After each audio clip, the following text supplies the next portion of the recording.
Hi, everyone. So nice to see you. Thank you. And you are welcome to my Take Show. My name is Adenike, and I am your host for today. And I'm here with my co-host on the My Take Show. Um, Happy to have my ladies, Jumoke, Tosi, and Dami on the show today. Say hi, ladies. Hello. And Hello. of course, it is a joy for us to have someone who is no longer a guest. I was teasing her that we have adopted her as our in-house psychotherapist, who has been here before, and she was such a treasure to the group. Dr. Zion Ekundare, who is a psychotherapist and runs her own professional practice. Dr. Zion, welcome once again to the show. Thank you. Great to be back. Excellent. And today we have a very special guest that we're going to be chatting with. And I'm going to let Ayanda Mbatha introduce herself as well. Hi, ladies. Ayanda, take it to the Um, show. Thank you Go so on. much for having me. So, my Yes. name is Ayanda Mbata. I'm in South Africa, Johannesburg. So, I was actually in a mentorship program and I spoke about my struggle with depression. And then that is how the pastor like invited me to the show to speak about it because it has become a passion. I was diagnosed in 2019. So since then, I've Ah, found okay. that yes. I am going to come to that. I was really excited to have you here. Ayanda is doing such phenomenal things, and honestly, I'm so excited about what she's just doing. So I'm going to come to that. First of all, I want to say thank you for coming and making an availing of yourself. And as Ayanda said, today we're going to be dealing with a topic called, or on a topic that's called dealing with life when depression happens. And just to, just before we talk a little bit about that, some of you here, this may be your first time coming up on the show. My Take actually is a forum where we ladies hang out, unwind. We generally chat about the things happening around us while we lend our voice to some of the social issues in the world today. Our goal is to promote a culture of love and compassion, as well as truth and candidness. We always say we like to keep it real. So this particular season, we're really focusing on the theme when life happens. And this is our sixth episode, and we've been delving into, just things that happen in life to all of us, especially things that come out of the blues, things that we didn't have time to prepare for. In some cases, things that are almost outside of our control. Things that when they happen, they could impact our lives, our faith, or it almost cause us to lose hope because of how dire some of it is. So that's why we called it When Life Happens. And we've been looking at different situations and occurrences of life and how just we see life, how a new generation sees life, how we deal with issues that come up. And we do know that, as a result of the pandemic, so many people have gone through mental and emotional difficulties.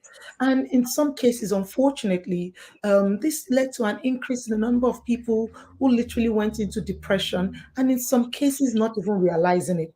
So, on today's episode, that's why we have titled it, Dealing with Life When Depression Happens. We want to have a real and open conversation on how to identify depression and how we can deal with it. So, first of all, I just want to say hi to everyone who is joining us.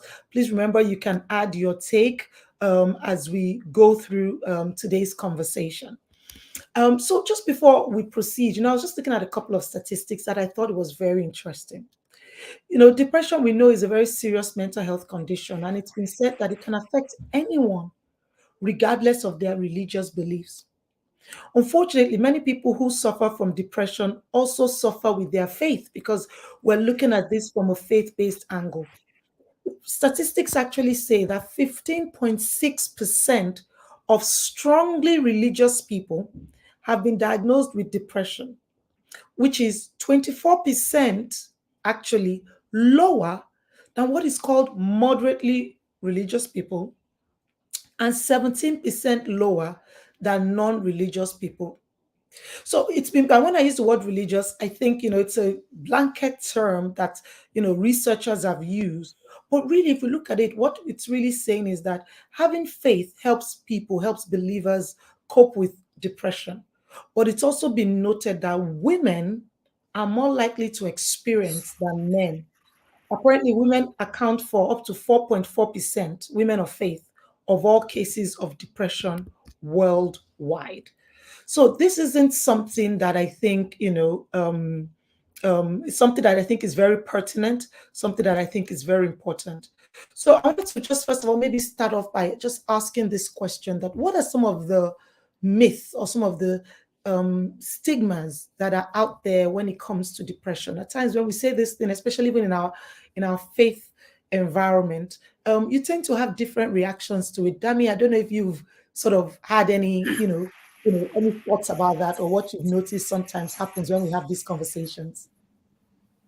Thank you so much, Nika, for that introduction. I think we've all at some point either we've come across someone that we've known, or maybe us ourselves have actually gone through or have had to talk or touch on the issue of depression.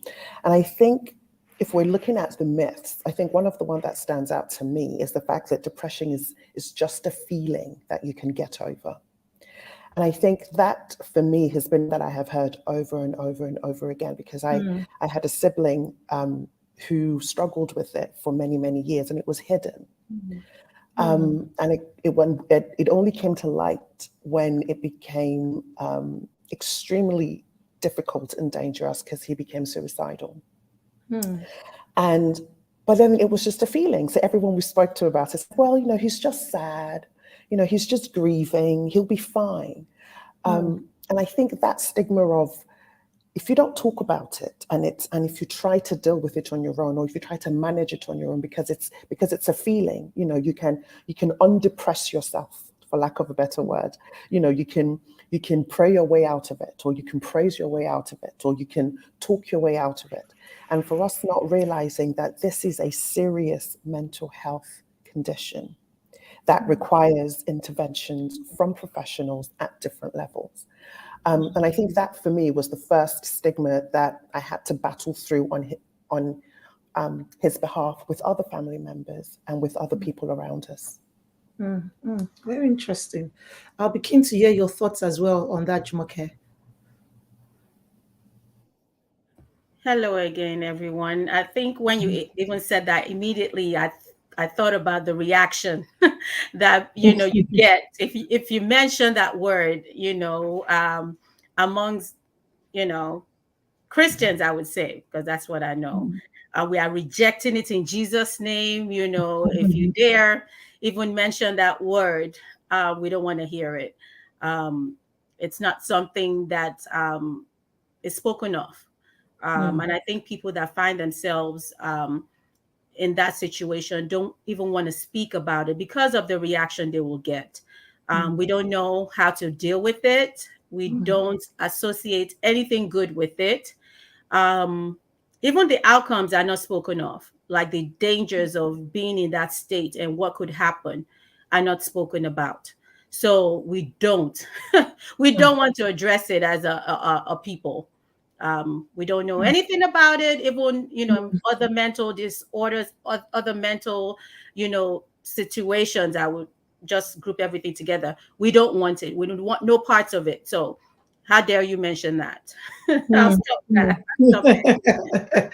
I'm curious, Tosin, being someone who provides pastoral care, do you feel it's even easy, for us? Because, sometimes, as ministers, we really want to help people. But, I don't think that's even an area that, most of us would even know what to look out for. Have you ever been in a situation where you've even either heard or spoken to people or even thought about it? From that pastoral care, what are some of your thoughts about either what you've seen or heard when it comes to depression amongst people of faith? As you know, it's like, something that is like a taboo, like, just pray about it, Jesus will fix you, and all of that. Trust me, I am a lover of my Jesus Christ. Okay. I will always tell you to go pray and all of that. But basically, God also gives us wisdom in how to approach things. And for someone that I had to get training, okay? I myself had to go through a training class, and get certified because I wanted to be well equipped when people come and how to look for signs for this thing. One of the stigmas I see is especially in children where they say, "What have they been through?" What have children been through that they're depressed? What are they carrying? They've not been through anything. So I don't understand. What do you mean you're depressed? And all of that. So I know that it affects the children. One of the shows, and just quickly adding this, one of the shows we had before enlightened me that what our children have had to go through in their lifetime is completely different from what we went through. They've had to go through a whole pandemic with their forming minds, whereby we are in it with our fully formed minds. So, people belittle when it comes to the area of children. And that's what I say. And that's why I'm so passionate when it comes to the children these days. So, I'll just say that for now. Thank you. Thank you. So, of course, I have to come to, I think I'm echoing. I have to come to Dr. Zion. So, Dr. Z, you do a lot of work in the community and, of course, with, those of us of the faith as well. Do you see a difference in how people perceive stigma across those who are non-religious, like the statistics showed us, compared to people who are, I'll use the word religious, but people of faith? It's a very interesting question, but thank you again for having me. Thank you so much. It's always a joy to be with you. Yes, I think there is a difference. The seemingly non-religious people, it's almost accepted, the faith. I find that faith groups tend to think, well, what do you expect? They don't have a faith. They don't go to church. We're almost kind of low-key judgmental that, yes, now they've laid themselves open to everything because they won't come into church. And then when you find people in church who are depressed, I think for a lot of people, the first reaction is they're not praying enough. They're not really Christians. If they had enough faith, God would heal them. That's even when they agree that there is actually, what Dami said, the first thing is, what's wrong with you? Snap out of it. What's wrong with you? Why can't you just get up and go? They almost feel like these people are just being indulgent, that, it's because the government has put a name to it. So everybody wants to slack off, just as, they're depressed. And we're all supposed to be running after them, rubbing their heads and mollycoddling them. And then that's how it starts off. Then when they realize it's something very simple, it's very serious, it's like, you're not praying. You don't have faith. And, sometimes it breaks my heart because I think this person is already struggling. Now you've added another layer of, pain onto them, that it's because they don't have faith. And so, yes, it's a very, very, it's a very challenging one. And, I'm glad for conversations like this, that hopefully will go into, especially into the Pentecostal Christian circles, and help people to see that it's not everything that we can. Let me be very careful before someone slams me. Feel free. It's not everything that is just a matter of you don't have enough faith. It's not everything. It's not quite that straightforward. And then I think the last layer of it is that, in the Bible, we have a few instances of mental illness, which people assume, ascribe to demons. And so, it then takes us into a other whole new conversation altogether, And I remember we used to, in teaching people, in trying to educate people, in church and out of church about depression, I found that a lot of times we had to tell the story of Elijah just to get people realizing that it happened in the Bible. He wasn't demon possessed. He was one of the biggest, miracle workers after Jesus. Yes. And, hey, he got depressed. So it happens. It can hit anybody. And then people are like, oh, okay. So, yeah. Yes. I love that analogy. And I think that I might be wrong, but I think sometimes when I read some of the Psalms of David, I think he was on borderline depression in some cases, Absolutely. In some seasons of his life as well, because we look at that place like where we get all of the songs, the, praises and the worship. And, when we look at the way he would swing back and forth sometimes, so I love that analogy, and I think you captured it really, really well. And so I'm actually quite excited. I mean, Ayanda, we got the opportunity, like she said. I just happened to just be sitting in on a particular mentoring session, and she was very vulnerable. She was actually talking about what she's doing now, which is phenomenal stuff. But she was saying what led her to the phenomenal stuff she's doing now, which was her battle, or a journey, let me put it that way, because I don't even know if I can capture it with depression. So Ayanda, please, if it's okay with you, you can unmute yourself and just tell us your story. I know you started as we're beginning, and you literally, I heard you mention 2019. So yes, would love to hear your story. Hi again, ladies. Thank you so much for having me. So my journey started I was diagnosed in 2019. How it started, I remember that it was on the 8th of February.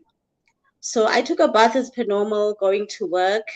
And for some reason, while I was trying to get dressed, I realized that I couldn't walk, but it was the left side that was numb. So I was like, okay, what's happening? So then I tried to walk to my mom's room to tell her that, something's wrong. And then I fell. And then I was like, okay, this is serious. So then my mom got me dressed. I didn't even have a car by then, so we had to request. I went to my nearest doctor, and then he was I was 30 when this happened. So my doctor was literally teary, because it's like, you are so young. What's going on? What is it that is stressing you so much? Because for me, I was thinking, okay, I don't know what's going on. I was in a sales environment at that time. So I went to my GP, and then he's like, you know what? I think that this could be a mild stroke. And I'm like, okay. And then he asked me, okay, how did you get here? I'm like, no, we requested. He's like, okay, you know what? Do you drive? I'm like, no. He's like, you need to go to the doctor right now to see a physician, because if you don't go to the hospital, it might get, more serious. And I was like, okay. Then I started panicking, because I'm thinking, what's going on now? So we went to the doctor with my mom, to the hospital with my mom, saw the physician. He then booked me in. Then I was like, oh my gosh. So my mom went home alone. I was there in hospital, and I'm thinking to myself, what is going on? But in my mind, depression was literally the last thing. I thought maybe they would say, I don't know. But depression was literally the last thing on my mind. So I get there. I was in a normal hospital for 2 weeks. They ran all tests, blood tests, no high blood, nothing. They ran a CAT scan, because apparently a stroke shows on the brain. So there was nothing. The doctors couldn't explain where the numbness came from. So the physician started asking me, what else have you been experiencing? So I was telling him, no, I've been having my spine would be very painful, and sometimes it would literally lock. I'd be sitting on the bathroom and I wouldn't be able to move.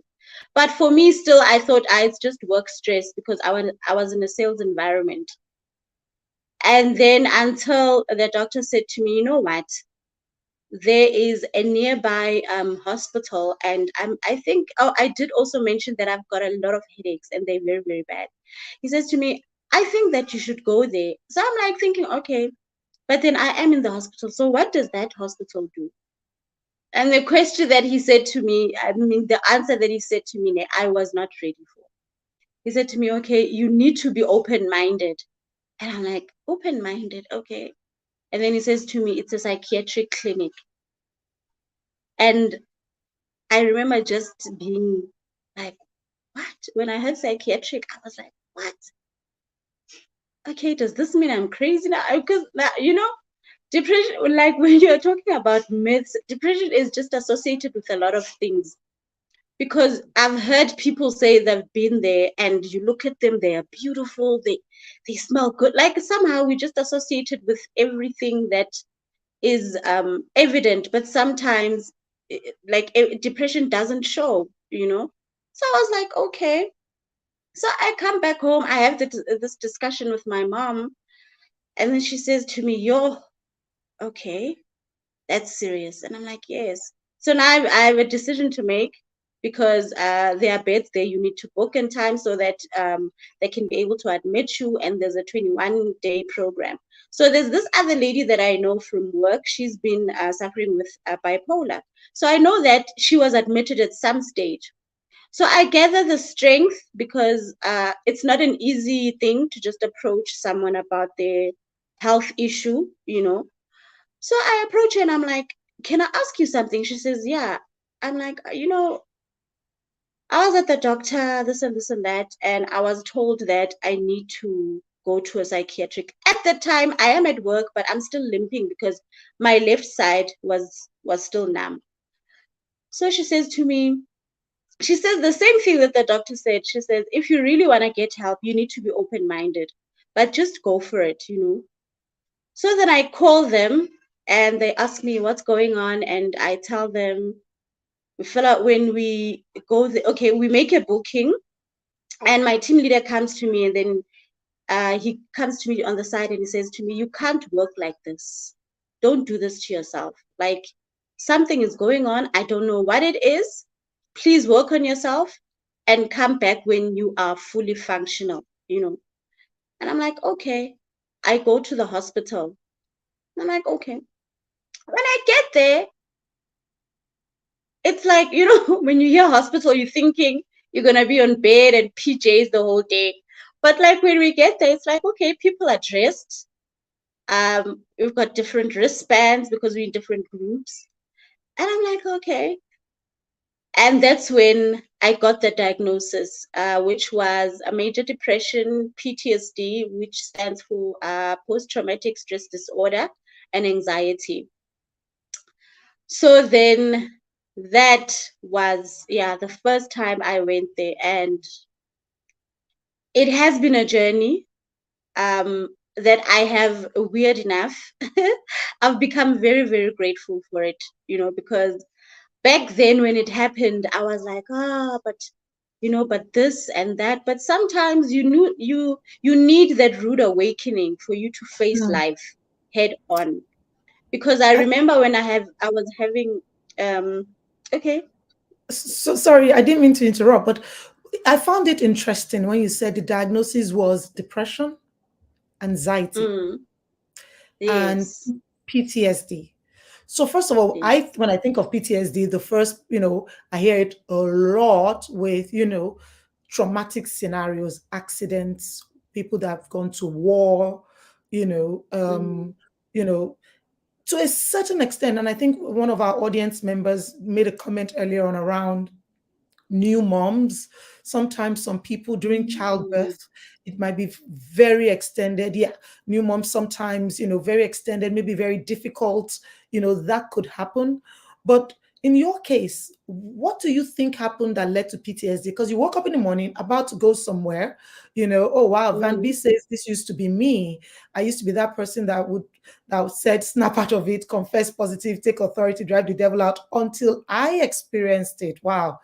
Thanks, Van. And if as Van shares, maybe her thoughts would also feature that. So I'm almost wondering. So around 2019 or before, what were you anxious about, or what happened? Do you know what caused PTSD? Because you were so young. Do you think Because that's maybe when you answer that, There's a point I'm trying to make.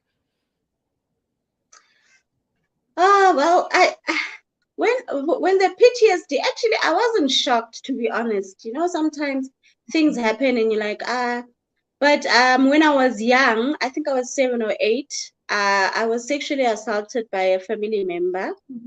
So I remember, because I never stayed with my mom and my dad. My mom and my dad separated when I was young because my dad was very, very abusive. So my mom had to leave. So I understood that. And so it meant that I had to stay with my dad because my dad was more stable financially, because my mom was still, looking for a place of her own. So that is one incident that happened. The other thing is that I come from a very abusive background, which was my mom abusing my dad abusing my mom. And then it moved to my dad now dating other women, which now made me uncomfortable because, you know, some stepmothers will just treat you bad. So then my dad, I guess, because there was a time where we would even have arguments as a child. I remember when he would bring someone and he would say to me, this is your new mom. And, you know, when we are children, I was like, this is not my mom. I know my mom.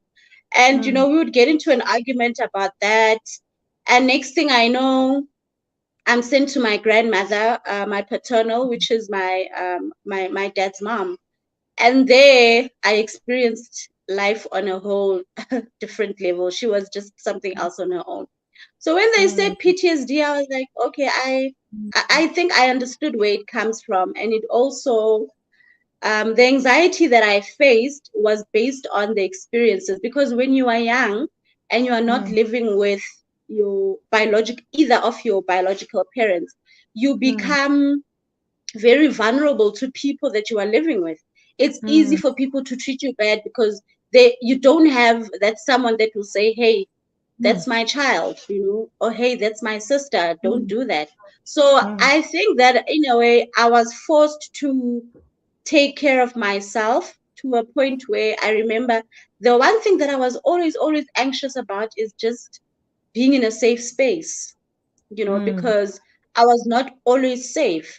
I remember there were times where I would sometimes end up living with those relatives, and because of the sexual assault, I couldn't trust males at all. I just felt even that thing that we have here in South Africa, I'm not sure if it happens all over, where if there's a celebration, they'll say, go to your uncle, hold their ears and give them a kiss. I was very, very uncomfortable with that, you know, because of what I had experienced. And as a child, when you are told to do that and you shy away, they're like, hey, this is your uncle, you must respect him, this and this and that. So when they said that, I wasn't shocked because I went through a lot at a very, very young age, but I think I swept it under the rug. Yeah. And it was just it was a moment for me to face it. So yeah, I think hence I said it was a rude awakening that I really needed.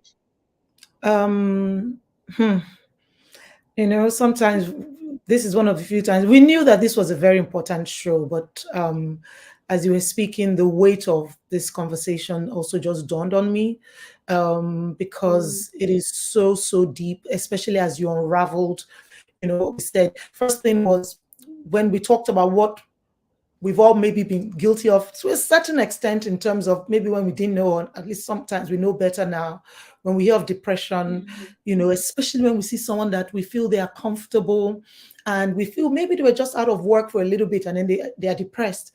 And we think that's what we're linking to depression. And what you just said today uncovered things that people may never really tell you.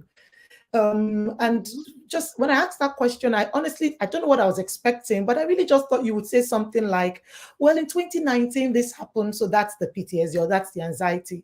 So going back to when you were 5, going back to your formative, when you were born, to see that things that you had gone through, it's so heartbreaking. And yet the way you were able to talk about it, first of all, thank you for being so vulnerable, for opening up, for sharing.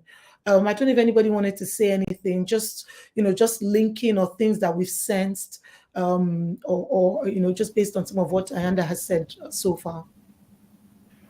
I just want to say that, just like Nika said, PTSD, I only associate it with people that have gone to war, you know, but for you to lay out how that could also lead to it's mind-blowing for me. And thanks so much for sharing, because a lot of people are listening to you and you're trying to explain to them.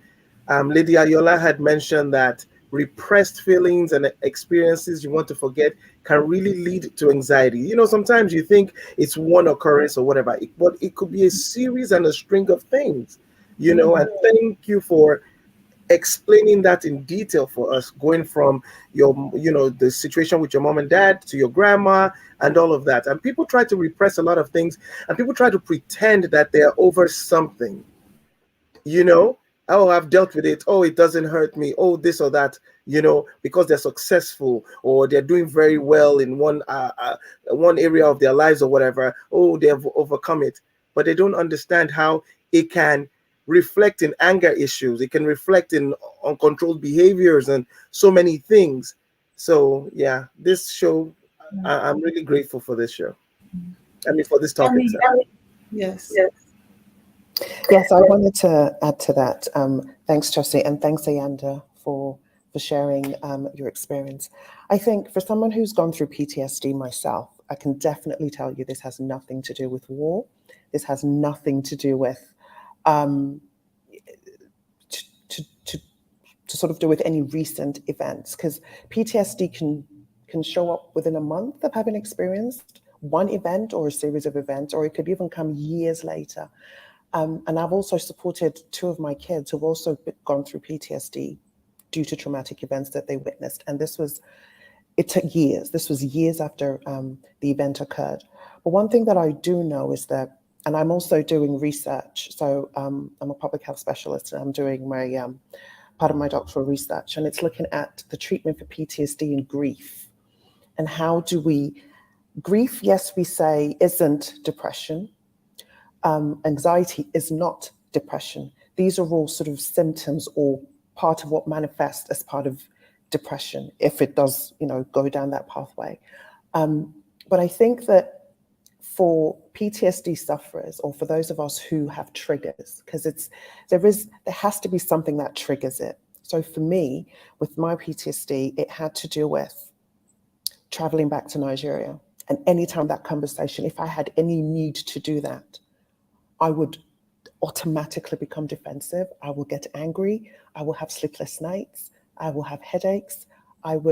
Anything. So I lost my grandmother and I couldn't go back for her funeral just because I could not. There was just no way. My kids, when they experienced the trauma that they went through, one of my kids, my daughter, could not be around men. So they were attacked by armed robbers, and it was at nighttime, and she just couldn't. For years, she couldn't be around her dad, couldn't be around her brothers, couldn't be around her. And and she was about 6 when this happened to her, and now she's 13, and it's still something that we're working on. So I want to say that something has to trigger that memory. So we can group PTSD into 4 groups. We've got the intrusive memories. For me, it's the avoidance. So if I avoid it long enough, maybe I might get better. Maybe it might just go away. And I just want to say that it doesn't work. Avoiding it doesn't work. You have to face it head on. You have to deal with it, whether it's seeing a therapist, like Dr. Z, or whether it's actually going down the medical route where you're actually talking to a psychologist or, to a psychiatrist who can actually prescribe and who can actually support. And just to link it back to the faith issue, I say we need to show grace to ourselves and to one another, right? Yes, going to church, believing in God, praying it away, worshiping it away, could work for some people. It doesn't work for everybody, because depression is not a one size fits all. It doesn't manifest in all of us in the same way. So we need to afford that grace. And I say this to people day in, day out. Church is spiritual hospital, right? The same way we have our physical hospitals that we need to go to get treatment. Don't rule one thing out in favor of another. We need to have a balanced, open-minded, like Ayanda said that she was being told several times, be open-minded. Don't lock yourself into this paradigm. Approach it. Be open. Try everything that is afforded to you. You live in a society where things are offered to you in that sense. And it is a journey. It's a process. Yes. So that was going to be my 2 cents. Wow. I'm still going to want to hear. So let me just take what Van B just said before. So we'll leave Van B's comment on. And I want Dr. Z to just speak a bit to, just the, just things around anxiety. And I'm trying hard because there's some questions that I have. I don't want to go past it. And I still want Ayanda, to come back to you to now tell us your journey. So we stopped at when you then got to the diagnosis, right? But there's a journey. So we're going to come to that. Well, Van B said, I'm currently experiencing this feeling, and it's a result of repressed feelings, like Jumoke said, and it's manifested as anxiety symptoms. I even rushed to the ER last week due to numbness in my left hand. And before Ayanda continues, Dr. Z, I actually wanted to ask a question about anxiety because I feel that I think maybe it was Dami that just said it now, that said, grief, anxiety, some of these things, they are sometimes on the journey that ends in depression. So people might not be in depression, but if they continue with those feelings and they don't know what to do with that anxiety, most of the time we try to avoid it, get away from that situation and the rest of it. I feel a lot of people are dealing with, because anxiety, the pandemic, the rug was pulled out from underneath most of us, where we had financial gaps we'd managed, it was exposed, so many things. It's not everybody that's been able to recalibrate. We're managing, but there's that, if something like this happens again, how will I manage it? And in the process of trying to not being in that situation, we're running ourselves ragged, filled with anxiety, and we're not living healthy. And we don't know, like everyone has said, what could then be a trigger to lead to other things. Can you speak to this concept of anxiety from a medical perspective and how, it works closely, so to speak, WALK with depression, and how people can begin to really think through it? Yeah. Thank you for that. I mean, you're absolutely right. I think what the World Health Organization says, the biggest cause of morbidity in the world, the biggest disease or, I don't know, illness in the world at this point in time is mixed anxiety and depression. And it's because both of them are so many things have happened, as you said, that have, caused us to find ourselves in this situation where people who are depressed, anxiety could be a symptom of it. People who are anxious, when it's sustained, can then find that they're getting depressed as a result. And for some weird reason, the two of them, we call them the two horrible cousins. They seem to, or maybe I should call them the twins. They seem to work very, very well, together, and they seem to really, they seem to, I think they feed off each other. They can feed off each other, because one of the clear symptoms of depression is anxiety, without any question about it.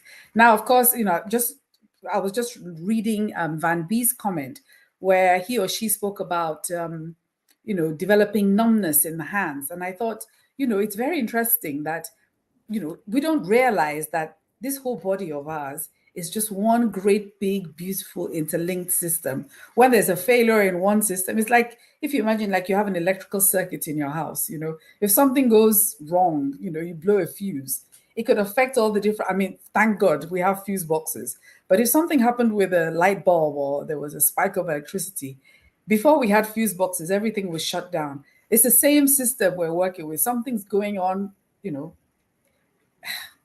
I'm trying not to get too technical here, but even when we're talking depression, anxiety, it's firing all kinds of hormones and neurotransmitters are being released. And there's a lot of, disruption going on in the body. And as one thing is being disrupted, something else is trying to compensate for it. And sometimes these compensatory mechanisms will then leak out into the body. And so it could manifest, quite frankly, as anything. That's why you find that even people who are anxious will say that, or depressed will say they're suffering constipation. They'll say that they're having headaches. They'll say they're having aches and pains all over their body. It's all part of this whole thing of the whole body works together. And when that homeostasis, when that balance is shifted, then it could manifest in other ways. And again, the body tries to warn us. It tries to talk to us. When we're doing too much, we'll start feeling when something is getting overwhelming. So, for example, say a person is depressed and they're not really paying attention. They're just struggling through the feelings, struggling through everything they're experiencing. There'll be something will be going on in the body. It could be as that little headache. It could be that, it could be that numbness in the hand that's trying to force you to say, pay attention, pay attention. It's a cry for help. The body's screaming that help, something isn't quite right. So I don't know if I've answered the question you asked. You absolutely did. You were really spot on, just helping us understand that. And it's really, I know it's going to be, I might end up showing some questions, but today I'm letting it flow because we are touching some questions and it's not about the questions. We need to have a conversation. And, Van B, thank you so much. It's amazing just, with everyone being, very open. We appreciate, like you very well said, some of these, like Van B has said, there are people currently saying, this is taking me back somewhere, and please, after the show, I know that Dr. Z would be more than happy, to just even have an initial conversation with you. So would really appreciate it. Please reach out to us. Most of you might find it easier to reach out to me directly on any of our social media platforms, DM, contact, send a direct message. Let's also just get you speaking to the right people. I know that, because Jumoke, and, also want Jumoke to also weigh in, being a medical professional as well, sees so many people coming into the hospital and just being able to understand, the multi areas, because every of the women here are speaking from the spiritual level. Everyone here is highly spiritual, filled with the word, understand, the medical aspect of this, so that by God's grace, we can have a very balanced conversation. And I also feel very strongly, that if there's anybody here as well, you've gone through any kind of abuse, of a sexual nature, of, a violent nature, of, being in any form of abusive relationship of any kind, please, as we talk through this, I believe this show is for you. God loves us all so much, and He wants to make sure that we have access to truth, both from spiritual, from medical, from physical, from emotional, mental. Everything is supposed to balance together and work together. Everything, every intervention, I believe, is God inspired to help us. So please feel free to reach out as we continue with this conversation. I'll pop over to Ayanda, and if anybody else wants to maybe add any comments, please feel free. But I felt maybe, Ayanda, you got to this hospital, like you said, first of all, people are not in their PJs, they're dressed properly, and that made you realize that, wow, I could see any of these people outside and not understand their need. And I think that's where maybe if you tell us what happened through your treatment, because that's what it is. Depression isn't something that's written on anyone's forehead, or anything else like that. Unlike when people have to have a certain type of, physical illness or, impact on their body that would make people know, oh, treat gently, this person is dealing with certain things. You're going through treatment, and I'm sure a lot of people didn't know. Can you walk us through that journey? So it started in 2019. What happened after that? And and how did you get to the point where, or are you at the point, or did you get to the point where you said, I have come out of it? Thank you so much. So when I got to the hospital, funny enough, because I used to sing in the praise and worship, I met one of the ladies that I was singing with there. And then I remember at the door, she was like, at least I know someone, someone that's familiar. And you go in, we sign. Well, people are not allowed upstairs, so you take your bags upstairs. And it's like, I don't know, it's very strange, but it doesn't have comfort though. The one thing I can tell, because when you're not home, especially with me being a bit reserved, you share a room with other people, you hear other stories, But one thing that I found very, very useful was what they taught us, because you actually go to class during those 21 days. So you get a psychologist, you get a psychiatrist, you get a social worker if you need one, and if you're working, you get an occupational therapist. And then you go to classes. The classes are facilitated by occupational therapists, and sometimes you get a psychologist here and there that will come. What I found interesting was what Dami was talking about triggers. I knew nothing about triggers, but I knew that sometimes there would be a song playing, and I would just feel, okay, I'm not okay now. Everything would just change. And I remember as well, there are such, and then they just allow you to reflect. I remember having a conversation and people were talking about why they don't do certain things. And I was like, okay, I remember that I don't use at home. I don't use at anything that is glassware. So everything is plastic. It's Tupperware, and it comes from the fact that my grandmother, the one that I was staying with, every time when I would break something, she would wake me up at around 3 o'clock in the morning. Like I would break it maybe, at night. 3 o'clock, it should start pinching me, and the next thing I know, I'm being beaten up, and I'm like, okay, what's going on? Then she's like, yeah, why did you break my things? And I'm like, okay, so this is what it's about. And then I don't drink tea, and these things, I thought it's just a choice, but actually it comes down to why are you actually choosing that thing. Sometimes it's not, it's like it's the subconscious that chooses it because of the trauma that you have buried. But until I got there, I was now conscious about it, that, okay, I made the choice. I don't drink tea because my grandmother, when I would make her tea, she'd say, this tea is cold, and she'd throw it in my face. So I associated everything that she liked, I don't like. I remember this one time, my child was like, oh, man, we need to have apple pie. I'm like, no, because she used to make apple pie every Sunday, you know? So it comes with a lot. Even my birthdays, I can celebrate everyone else's birthdays, but I don't celebrate my birthdays. And I used to wonder where it comes from until I realized that my dad was like a great cook. He would bake a cake, and then if I was turning 5 or 6, it would say 6 o'clock or 5 o'clock. But I remember this one specific birthday where everything just, the whole house was just bloodshed, so it's just those type of small things. I'm like, oh, okay. So they teach you about your triggers, what triggers you, and how to deal with it. And sometimes your triggers, unfortunately, are the people that you live with. It's not someone that you can just avoid, or just look away. So they teach you about that. And now the recent thing that because now I was actually at home because I had another relapse. So some of the other things that would trigger you is people at work, the bullying that would happen at work. So in such situations, they teach you how to deal with that. And the fact that I also realized that I was, in a way, a people's pleaser, for the sake of peace, because in my household, whenever my mom would say anything, it would end up in a fight. So I don't do confrontations. I think now I'm starting to grow out of that as I'm healing. But I'm just that person, like, okay, no, you're right, just to keep the peace. So we are also taught how not to do that, because sometimes people will walk over you. It used to happen to me all the time.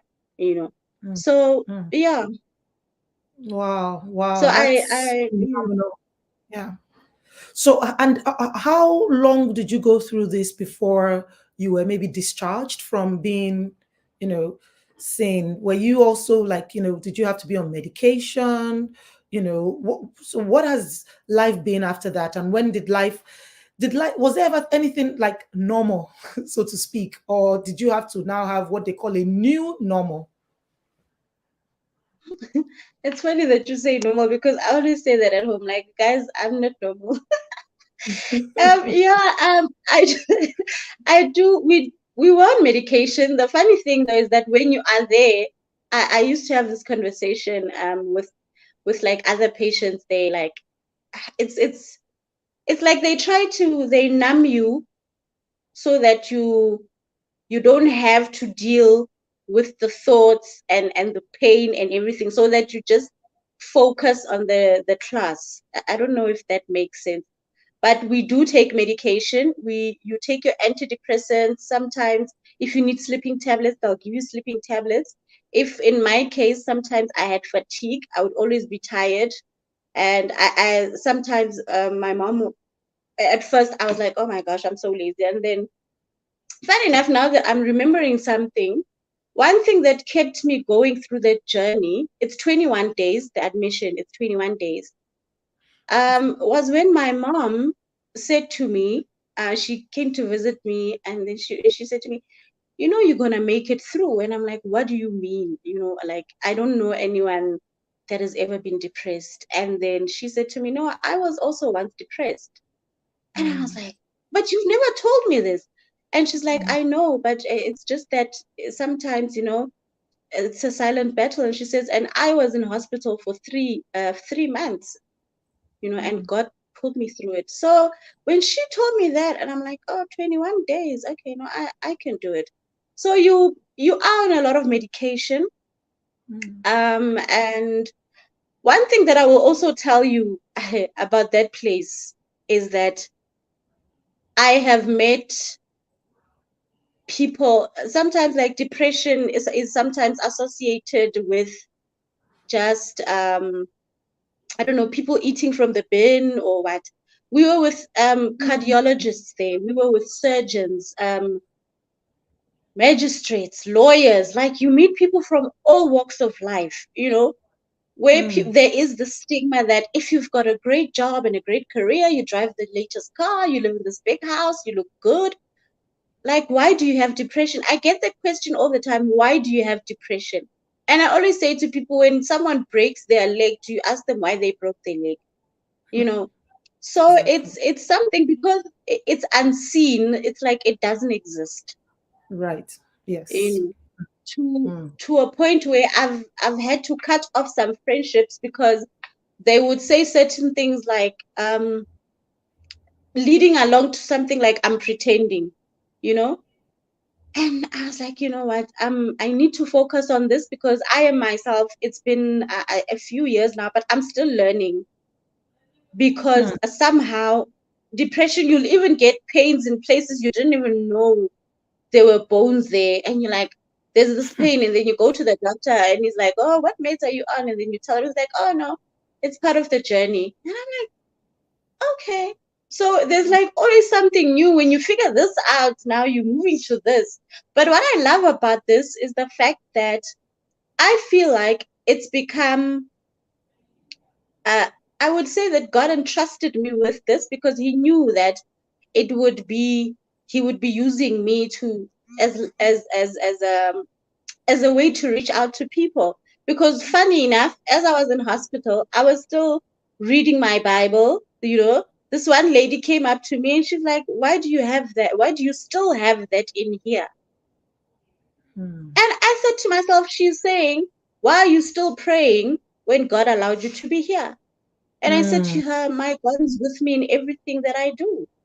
And at first I never understood it until I met this lady and we were just talking, and then our room became like a prayer session. We would just praise and worship, and you'd be surprised how people would just walk in from that ward and just say, yo, your voices, guys, we need this, because people are very, very down when you are there. You don't get to see your family, you are pulled out from the world, you feel like you're alone, but at the same time you are pleased that you are with your people because you guys are going through something common. And it's the stories that you hear in that place. I remember saying to my psychologist, I feel like I don't belong here, because yes, I've been through that, but I've found a way. Well, I thought I found a way to deal with it until it caught up with me. And one thing that he said to me was, never ever belittle your story. Your story matters just as much. Yes. And I think another thing that you learn when you come out there is to be, if you were kind, if you were on a level 20, you learn to lift it up to a level 100, because there are people that have that grace that I have, that every time people are like, you don't look depressed. If there's one thing that I'm grateful for, yes, I don't look like what I've been through, but it's also opened my eyes for me to be kinder, because we are all dealing with something. And sometimes your something is literally a drop, and that other person's something is an ocean, and I was like, wow, it was an eye opener. I wanted to thank you so much, Ayana. Ayana, thank you so much. I wanted to take us back to a show we had, I think season 1 or season 2, when Toyi Fashasin came and said and spoke, about mental health, and she said just like you will go to the hospital when you have, you've broken your leg, like you mentioned, or someone has whatever physical issue it is. The brain and the heart are organs that suffer, and you need to also get that some help. You need to get that fixed. And so the stigma that we have, I'm just praying that this show sheds light to a lot of people, in the part that we can play, for people to understand that the heart and the brain and the mind need help. So we are all faith-based. We believe, and I love the way you mentioned that you were reading your Bible, because in every valley and every situation, God is who we need at the end of the day. At the hospital, psychiatry ward, wherever we are, God is who we need at the end of the day, and He'll help us through every situation. So thank you so much. Thank you.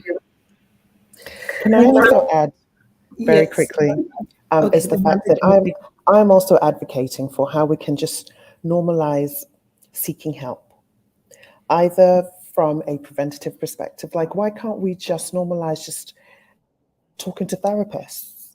It's, you don't have to wait till you're broken, or you don't have to wait until, you're passing out, or you're having the numbness in the body, or you're having some psychosomatic symptoms that takes you to that point. But why can't we normalize knowing that we have gone through life, and life for some people has been tough, and it continues to be tough. So why can't we normalize just having therapists? The way can't I gift you a BetterHelp voucher where you can go and talk to a therapist? Exactly, Dr. Z. And you can talk to somebody, and you can have 1 session or 2 sessions or 10 sessions or continued sessions. The way we would go for marriage counseling, the way we would go for, like a career coach. Can we have a therapist? And I'm really advocating for that from a preventative health perspective. So I think talking about the stigma, having these sorts of conversations, and I'm hoping that this is one of many conversations that we're going to have, because depression manifests in different ways. I have girlfriends who are going through, who go through the menopause and who are finding themselves depressed, and they have no reason. They can't put words to it. They can't explain why they feel the way they feel. I have friends who are surgeons, who are cardiovascular surgeons, who can't turn up to work, who've been signed off work just because they just can't put words around it. And Vanby, I know therapy isn't cheap, and I know that it's a luxury for some people, but this is why I'm advocating for organizations to come together to offer. We offer smoking support to people who are trying to stop smoking. We offer AA to people who are trying to come off drugs. We have so many different treatments. Why can't we do the therapy? So as part of my public health work, I'm looking for how we can build some sort of policy in the UK, maybe not yet in the US, of how we can offer free therapy sessions, at least maybe 6 sessions, to women and men who need it, and to our youth, because that's a whole nother conversation about what's going on with our young people. And the drug dependency that we're finding, and the coping mechanisms that they're turning to. 10-year-olds who are already alcoholics just because of what they're going through at home. So watch this space, and as we continue, and as I continue to advocate and fight for that, I will update the ladies so that we can share the information. Yeah. Wow. So I'm just going to let Jumoke say certain things. Jumoke is going to be what you wanted to say, but because we're almost done, we've talked a lot about the importance of medical interventions in addition to spiritual interventions. So I'm not even going to go there, but I think so that has been well said. And please bear with us. We're going to go a little bit over today, but I think today is so pertinent. I don't think this is something that we should rush at all. So Jumoke, please, I wanted you to share your thoughts, and then in addition, especially to what Dami was saying, this is almost, she's touching it in terms of sometimes maybe it's a gift voucher, but how do we, let's just speak a bit more. How do we, give to friends and family? How do we support them? How do we help tell people how to support those going through depression? And then I'll also let Dr. Z tell us more about what we should all be doing around this topic. Jumoke, go on.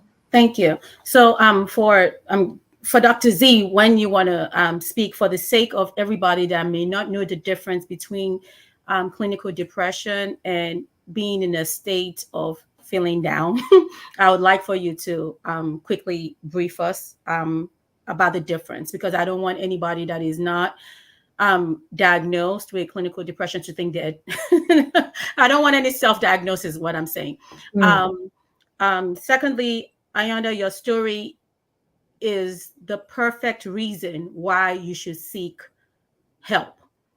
Your experience, your journey highlights why you should do it, the benefits, and that you could actually live a new normal life. Because I can't just imagine if you didn't go in and get the help you needed, where you would be. The reasons that the things that unfolded during that journey helps you move on. Sometimes, like you said, you just don't like this, you don't like that, and you don't even know why. I think that experience just opened a whole new world for you, and I'm thankful to God for that. Another thing I wanted to say in response to when Dami was talking about the help, depending on where you work in the US, I would speak for the US anyway, there are some benefits that may be open to you through your employee assistance program. So it's not always, as you know, mental health and seeking help for mental issues in the country is still a challenge, but there are organizations coming up and trying to do this. If you go through your employee assistance program, you might be able to get help in that area, or somebody might be able to connect you. There are people that take advantage of it already. It's not written on anybody's faces, but they exist, either for a little fee or whatnot. And then being open. I would imagine if a friend came to me now and they were trying to do a counseling session, and they said, oh, okay, if I need help, and I say, ladies, can you contribute $20 to me? I need to see somebody. I think I will get $20 from each person on here, and I could go see who I need to see. So I think we shouldn't be too shy. We shouldn't be, think that nobody else is going through it. And that's something I'm glad we have this platform to talk about this issue, because there's sometimes we go through things and we don't want to speak because we think we are the only ones going through it. And that just holds us down. We don't get the help we need. And then we just in that state with no help. So I know we're out of time, so I don't want to keep rambling, but I didn't want Dr. Z to forget about differentiating between the two. So I'll stop for now. Thank you. Thank you so much. Thank you, Jumoke. Very well said. And I'll hand over to Dr. Z. So much has been said today, and I believe, in answer to Jumoke's questions, and just fantastic contributions from everyone. And then Ayanda, I want you to just talk about the work you're doing now, because I think there are people out there that want to support what you're doing. So we'll round up with that. Dr. Z, please. Okay, very quick one. In terms of looking for help, one place one can look for help with is churches. Strangely enough, in my own church, we offer free counseling services. We even tried to get my pastor to allow us to charge money, but he's been so against it. He's just been like, we're here to serve people. If it's just a little thing we can do for people, just to help people. So that's one thing on the side. So people who are struggling, churches, I know quite a few churches are sort of, leaning towards being able to support people in that way. So that's one thing. Dr. Z, let me just quickly add, and when Dr. Z says that, not the elders of the church kind of counseling. No, professional counseling. I know, that's what I'm saying, and I really wanted, and I really pray, and Dr. Z says, because of what Van B said, it just clicked in my spirit that, where I have the opportunity to, where I have these relationships and these forums, especially with ministers, that we should take a leaf out of what goes on in, obviously, our church in Jesus House UK or Jesus House DC, where we have qualified. So it's a department. When you say you're going to speak to someone in the counseling department, I know that also for some of our churches, and some of the people here are ministers, they're actually trained professional. So I'm hoping that more, outside of maybe the Western side as well, our churches, that's something we should advocate for as a next step. But I'll let you continue. Okay. I guess also in Christian circles, there's a big thing about depression being the curse of the strong. That it's strong people who tend to really sink into very deep depression. And that's because of what has been described today. We soldier on a lot. A lot of people are depressed and don't even realize that they're depressed. But we all have people around us. For a lot of people, it might be somebody close to them who will actually, and I'm just trying to tie in little bits of everything together. It could be somebody close. It could be you noticing somebody and saying, look, I'm not really happy about the way I'm a bit concerned about you. Perhaps you should seek some help, because strong people just keep going. They just keep soldiering on. The elastic band is stretched and they stretch it a bit more until it breaks. So that's one thing. One thing we can do is to keep an eye out for all the people around us. When we start noticing some of these symptoms I'm going to quickly read through, then we can start thinking of how we can help them.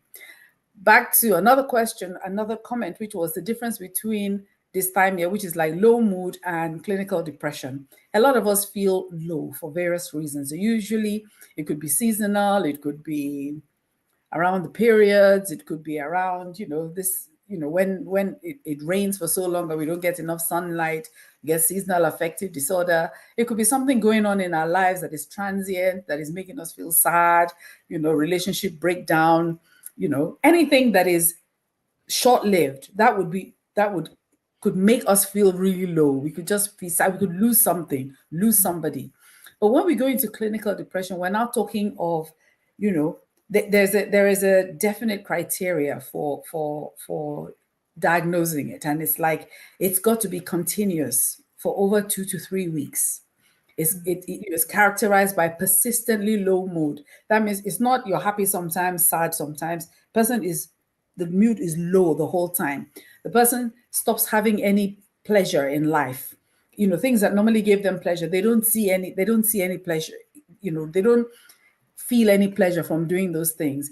They are not sleeping well, or they are sleeping too much. They are not eating well, or they're eating too much.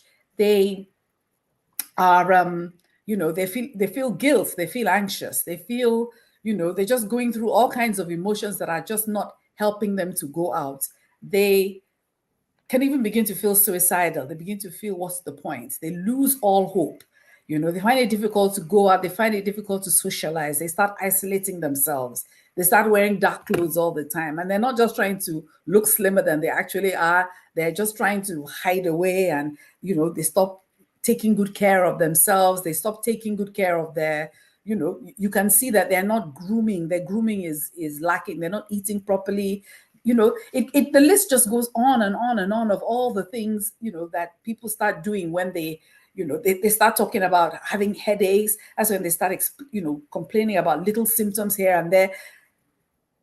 But I think one that a lot of us miss a lot is that isolation. The moment you have a person that, maybe used to be social, or that used to hear from, and then you don't hear from them anymore, nobody's heard of them. That's when we should start thinking of reaching out and start finding out what's going on with them, start checking what's going on with them, and then encouraging them to seek help. And meanwhile, what can we do with them? They will most likely, anybody suffering depression will probably resist being helped. They'll try and push you away. But it's always to find that balance between being supportive without, overwhelming them with, too much attention. For people who are suffering with low mood, so many things help. Diet, good sleep, eating properly, exercise. I mean, we always underestimate exercise. Exercise is so powerful. And when I say exercise, I don't mean going to the gym and pumping iron. I mean just getting your body moving, going for walks, going for, as they say, getting off the bus one stop before you should, walking around the corner instead of taking the car all the time. All those little things make a huge difference, which you may not know. I'm trying to think what else I've missed. Have I missed anything else? Dr. Z, I also just wanted to add that in the cases where people are clinically depressed and they don't seek help, it could actually prevent you from getting the care you need in another area.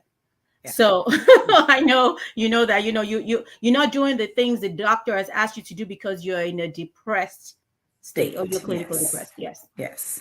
There's just that, that reluctance, that inability to even work up the energy to do all the things that you need to do. And then a lot of people run away from medication. Prozac has, given us all this thing. Oh, nobody touches Prozac. They just give it to you because they just want to fob you off. For some people really, really need it. Some people need it because they don't no longer have the inner resources to push back. It's that same thing where when people will say, you're depressed, ginger yourself up, get up, go out. What's wrong with you? Why can't you? Some people with the best will in the world, no matter what they do, they just cannot dredge up that amount of energy. And that those medications just give them the little push, very gentle push, pushes them over to a point where they can actually begin to do things for themselves and then wean themselves up. It's not a life sentence. It's not a medication that people have to take for life. They may just need it for a season, and then they're fine. People have different views about it, but I always say, don't never say never to anything. Be open to it. If you need the medication, take the medication. It doesn't, we have to kill all these stigmas to do with mental health, because it's not like it was before. Mental health is not about running on the streets naked now. Mental health is, a person sitting in their house and living in hell. Yes. Thank you so much. Thank you, Dr. Z. Thank you so much to the audience for all the participation. Ayanda, can you just quickly tell us the work you're doing right now, even if it's just for a few, like 1 minute, just so that we can also know how we can always reach out to you, and anybody that wants to support the work you're doing, we can also reach out either on your social media platforms. Thank you so much, Pastor. So currently, I call myself a self-appointed mental health ambassador. I am passionate about helping other people, from single mothers to kids to old people, because depression, it's across all ages. It doesn't have an age limit, So I would like, I'm working on a development center at the moment. So I've registered an NGO. The development center will basically work on offering certain classes, as I'm also in a theater school. So we'll be offering drama classes, singing, playing games. The other thing is that I would like to keep the young people off the streets, because they like going to other things like drugs and alcohol. So I believe that if we keep them busy and active, then we will also offer counseling, and maybe there would be a soup kitchen as well, and some parcels given out, like grooming parcels, because COVID has done a lot of damage, and you can still see the results even today, whereby we are trying to alleviate child-headed homes, because they're also vulnerable to a lot of stuff happening, because these days I've realized that it's not even about being a girl anymore. Even boy kids get harassed and all that. So basically I'm just trying to do that and just help where I can. Excellent. And you're on Instagram and other social media platforms that we can reach out to you on? Yes, I am. My Facebook is Eliana Mbata. Elian, okay. And then yes. And then your Instagram? Okay, my Instagram is kingsus_Eliana. Okay, so if you please put it in the chat for us, and then we'll just share it with everyone, so that if anyone wants to be of any support, that would be great. And we definitely look forward to helping out in any way whatsoever we can. Thank you so much for being on the show. I can't end without saying, just reminding myself of what the Bible says in Philippians, that says, "Be anxious for nothing, but in all things, with prayer and supplication, make your request known unto God." And that scripture came to me when Dr. Zion was talking about how anxiety, has a cousin called depression. But in most cases, sometimes some people, without knowing it, they face it. But some people, it could be anxiety. And I just saw it like that is the one area that, we start to, first of all, prevent it so that it doesn't lead up to it. But when it leads up to it, both the spiritual safeguards, the measures, and the medical measures, we use all of that together. So I just want to encourage everybody out there. There's so much that's going on in life and everything else like that. But as we continue to support one another, be there. I think this show has helped us to remember to be there, be our brother's keeper. That would also help and go a long way in supporting people and pointing them in the right direction. Or, saying, I will invest 1 or 2 certificates for you to go for therapy as needed. But thank you so much, everybody, for being a part of today's show. Thank you very much, Van B. Thank you so much. And please, we would really love for you to also reach out to us as well. Please feel free to subscribe to our YouTube channel. Please do us a favor. This particular episode, you just don't know. Ayanda kept saying that when she got into the center, the people she saw, she didn't know. So when you please take a moment, we've never really asked anyone to do this. Just share on your social media platforms with your family, platforms on WhatsApp where you have friends, you don't know who's going through stuff. People would not speak. This might just be what they need to reach out and to get some support. So please, we would love for you to reach out and to please share the show. And yes, indeed, God hasn't given us a spirit of fear, but of boldness, of love, and of sound mind. So we'll continue to stand on that as we encourage you all through that process, that God is with you through the intervention. Thank you so much, everyone, for tuning in. Went a little bit over, but thank you, Dr. Z. Thank you so much. Always available, even at short notice, to be here. Thank you so much, Ayanda, for being open, for sharing your story. What a blessing. Dami had to drop off.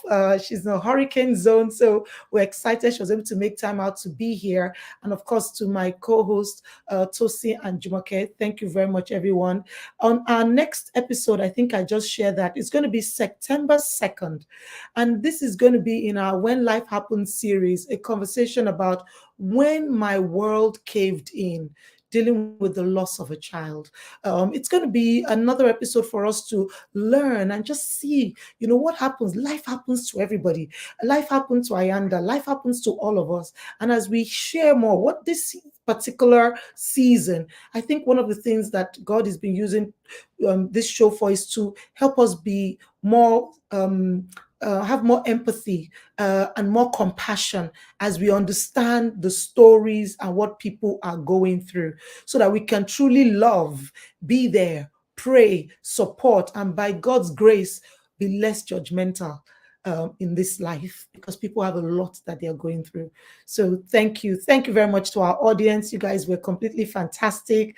Always nice to see you. And we look forward to seeing everybody again when we meet up on September 2nd. Have a lovely new week. God bless you.